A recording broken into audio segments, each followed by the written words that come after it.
সবাইকে নমস্কার। সবাইকে আমি পম্পি চলে এসেছি আবারও নতুন একটা রান্নার ভিডিও নিয়ে। আজকে দুপুরে রান্না করেছি চিকেন, বানিয়েছিলাম ফ্রাইড রাইস আর চানার ডাল। তো চলুন পুরো ভিডিও আপনাদের সাথে শেয়ার করব। আশা করি আমার ভিডিও আপনাদের ভালো লাগবে। যদি ভালো লাগে প্লিজ একটা লাইক করে আমার পাশে থাকবেন। তো প্রথমেই মাংসটাকে ম্যারিনেট করে নিয়েছি। এদিকে চানার ডালটাকে আমি গতকালকে রাত্রি ভিজিয়ে রেখে দিয়েছিলাম। এখন চালটাকে ধুয়ে নিয়েছি ফ্রাইড রাইস করার জন্য। বিন আর গাজরটাকেও কেটে রেখে দিয়েছি। ওইদিকে আদা রসুন পেঁয়াজ সব কিছু কেটে রেখে দিয়েছি। প্রথমেই চুলাতে ডালটা বসিয়ে দিলাম একটা কুকারের মধ্যে। প্রথমেই চানার ডালটাকে দিয়ে দিয়েছি, তারপর পরিমাণ মতো লবণ আর অল্প একটু তেল দিয়ে প্রেসারে 2 থেকে 3টা সিটি মেরে দিব। এদিকে আদা রসুন আর কাঁচা লঙ্কাকে একটু মিক্সি বাটিতে পেস্ট করে নিলাম প্রথমেই। তারপর ওই বাটিতেই আবারও পেঁয়াজ নিয়েছি, এখানে পেঁয়াজটাকেও পেস্ট করে নিয়েছি। কড়াই বসিয়ে দিলাম মাংস করার জন্য। প্রথমেই আলুটাকে ভেজে নিব। মাংসের আলুটার মধ্যে অল্প একটু পরিমাণে লবণ আর হলুদ দিয়ে মাংসটাকে লাল লাল করে ভেজে তুলে রেখে দিলাম। তারপর ওই তেলের মধ্যে দিয়ে দিলাম গোটা গরম মশলা, গোটা জিরে, দিয়েছি শুকনো লঙ্কা 2টা আর দিয়েছি তেজপাতা। দিয়ে একটু নাড়াচাড়া করে ওর মধ্যে একটা জিরি করে পেঁয়াজ কেটে রেখেছিলাম, সেই পেঁয়াজটাকে দিয়ে আবারও একটু নাড়াচাড়া করে বেটে রাখা পেঁয়াজটাকে দিয়ে একটু নাড়াচাড়া করে পেঁয়াজটাকে ভেজে নেব। তারপর আগে থেকে বেটে রাখা আদা রসুন আর কাঁচা লঙ্কার পেস্টটাকে এর মধ্যে দিয়ে দিব। আদা রসুন আর কাঁচা লঙ্কার পেস্টটাকে দিয়ে তারপর পরিমাণ মতো লবণ আর হলুদ দিব। অল্প একটু লবণ আর হলুদ দেবো, কারণ আমি যখন মাংস ম্যারিনেট করেছিলাম সব মশলা দিয়েই এর মধ্যে ম্যারিনেট করেছিলাম মাংসটার মধ্যে, যেমন আদা, জিরের গুঁড়ো, লঙ্কার গুঁড়ো, ধনিয়ার গুঁড়ো, হলুদ সব কিছু দিয়ে তেল দিয়ে ভালো করে মাংসটাকে ম্যারিনেট করে রেখেছিলাম। এদিকে পেঁয়াজ আদা রসুন সব কিছু সুন্দর করে কষিয়ে নিয়েছি। তারপর দিয়ে দিলাম মাংসটাকে দিয়ে আবারও সুন্দর করে নাড়াচাড়া করে মাংসটাকে কষিয়ে নিব।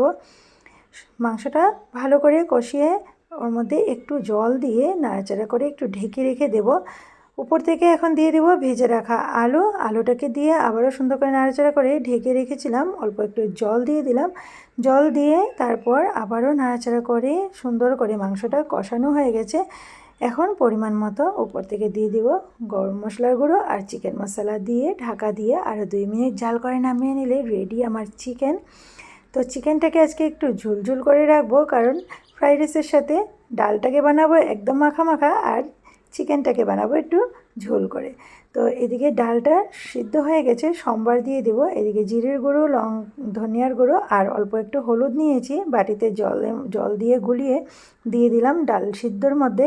দিয়ে দিলাম 4-5টা কাঁচা লঙ্কা আর এদিকে ফোড়ন দেওয়ার জন্য নিয়েছি 5 ফোড়ন, শুকনো লঙ্কা আর তেজপাতা। কড়াইতে তেল গরম করে দিয়ে দিলাম ফোড়নে।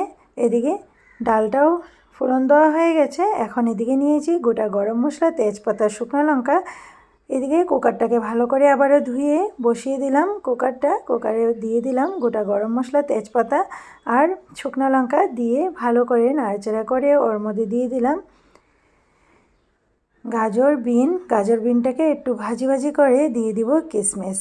আর আজকের ওয়েদারটা দেখুন, খুব রৌদ্র। গতকালকে এত ঝড় তুফান হয়েছিল, কিন্তু আজকের ওয়েদারটা খুবই সুন্দর।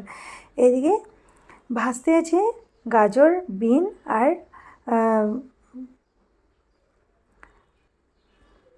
কিশমিশ। সুন্দর করে ভাজার পর দিয়ে দিলাম আমি চালটাকে আগে ধুয়ে জল ঝরিয়ে রেখে দিয়েছিলাম।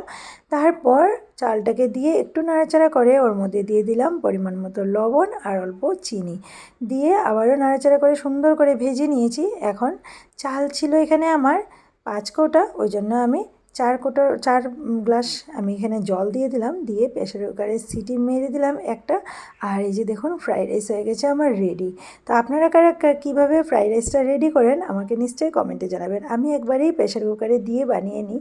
তো আজকের রান্না আমার রেডি হয়ে গেছে। দুপুরের সব কিছু ভেড়ে নিলাম, থালা সাজিয়ে নিলাম। এদিকে চানার ডাল নিয়েছি, চিকেন আর ফ্রাইড রাইস।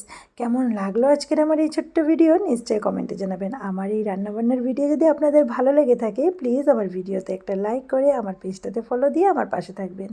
আজ তাহলে আসি, আবারও আসবো নতুন একটা ভিডিওর সাথে। ততক্ষণ সবাই ভালো থাকবেন, সুস্থ থাকবেন, সাবধানে থাকবেন।